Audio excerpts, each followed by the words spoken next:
Good morning, everybody. This is Bradford Applegate back with the Billion Seconds channel. And today's Thanksgiving. And this is a day when we should have some gratitude for living in the greatest country on the face of the earth. And I have a lot of gratitude each and every day for small things because of the billion seconds that I spent behind the wall. I wrote this book, Billion Seconds Behind the Wall, subtitled Pariah. It explains a lot of it. If you'd like to purchase it, bna-76.com. What I want to talk about today is a lot of people in this country, even public officials, don't appreciate the freedoms that we're given and take complete advantage of them. This seditious six, as they're called, particularly Alyssa Slotkin and Mark Kelly, are committing essentially treason, encouraging the armed forces to disobey direct orders. This is not their purview, and they should be arrested. But I've spoken to you about the Sedition Act of 1798 before, that John Adams used to arrest spies from France and even journalists that were in league with France that supported things like the Whiskey Rebellion back in the day, that were trying to overthrow our fledgling government at the time. Moving forward in time, the Sedition Act of 1918 extended the Espionage Act of 1917. It forbade, quote, disloyal, profane, scurrilous, or abusive language about the U.S. government, which, in quote again, caused others to view the United States with contempt. This is exactly what these government officials are doing right now. And the news media is in league with them also, of course. Anyway, the U.S. Supreme Court upheld the 1918 Sedition Act in a case called Abrams versus the United States in 1919, as applied to people urging curtailment of essential of production of U.S. goods, essentially the war effort for World War I. However, this is where Oliver Wendell Holmes' dissent created what's called the concept of the market of ideas, which was intended to make it very difficult to enact future sedition acts. Anyway, all I did was look up insurrection on Google. I Googled it and found all of this information. It's coming next. And the original Insurrection Act was designed to, quote, enable the local enforcement of federal and state laws. Any branch can be used to support this effort. And 10 U.S.C.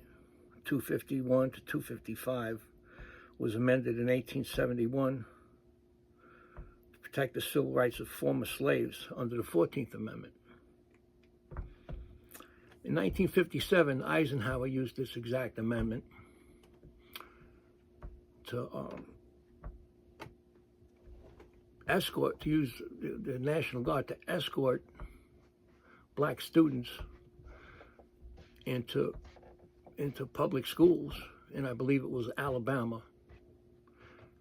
And what he did is he took the exact same National Guard troops that the governor of the state was using to keep those students out, and federalized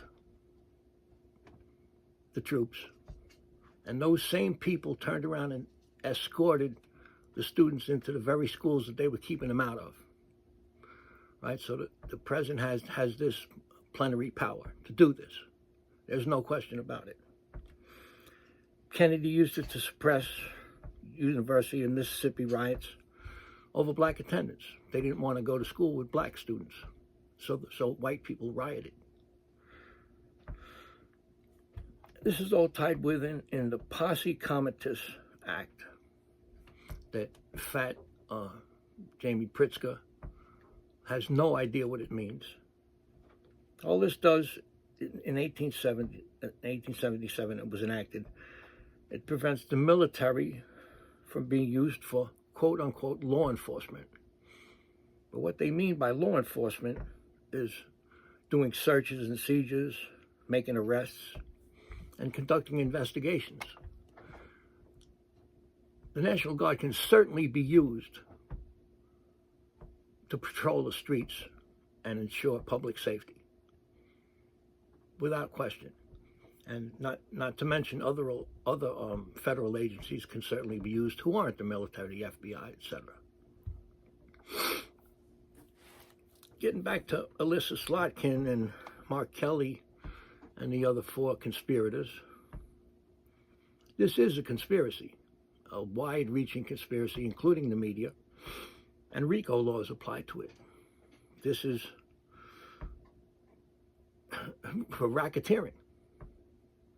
This is a conspiracy by definition, and several statutes are on the books right now that these people can be arrested for, and there's video evidence to support it now. I mean, it's great that Secretary of the Department of War wants to court-martial these people under a military tribunal, and I'm sure that he can do that, but it's not necessary.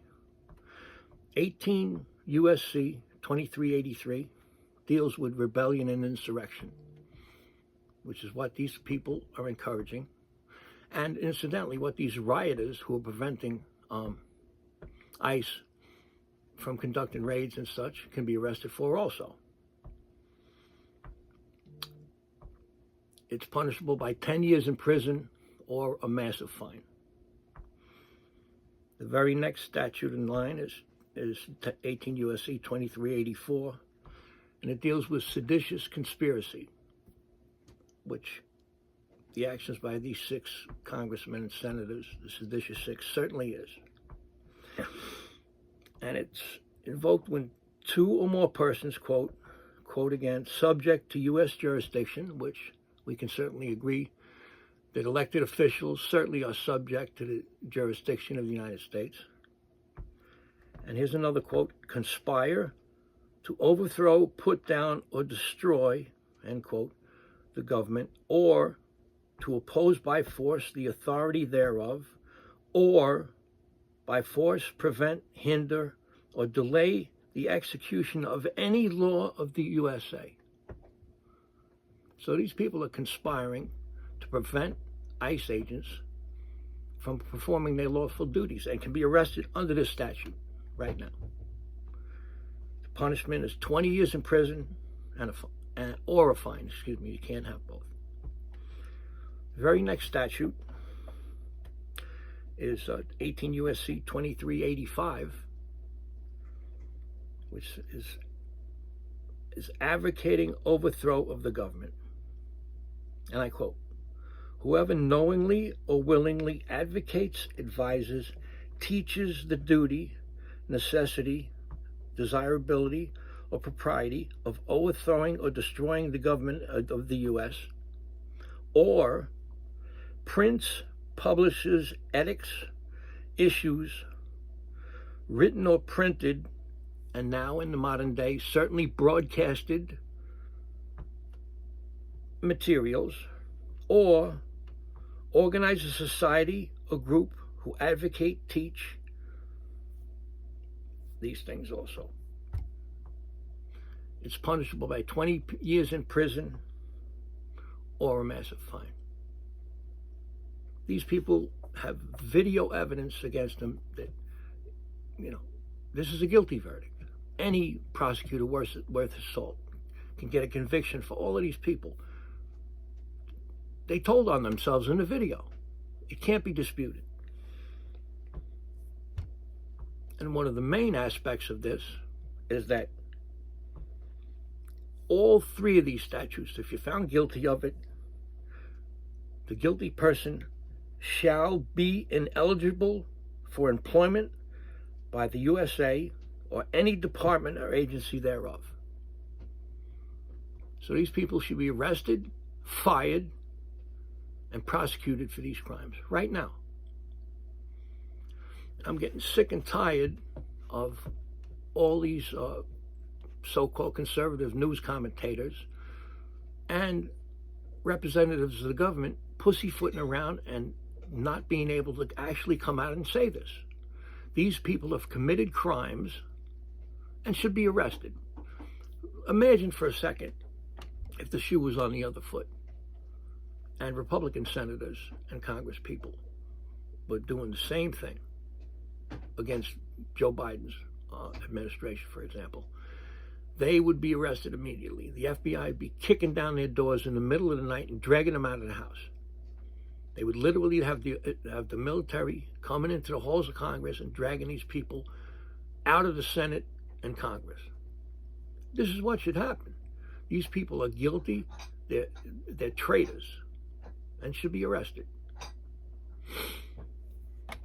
And I'm sorry to go off on you on Thanksgiving. Again, the reason I'm doing it is because I have so much gratitude for this great country we live in. And these people are horrible. As I said, the Democrat Party is now evil. They're in league with the devil. And you cannot call yourself a good person, no less a Christian, and be a Democrat. It's just impossible. So, thanks for listening. Have a great holiday. And don't eat too much. This is something to think about. Encourage your senator or congressman to get on board with this. These people must be condemned. They should be censured. They should be fired. They should be arrested. They're traitors. Have a great day.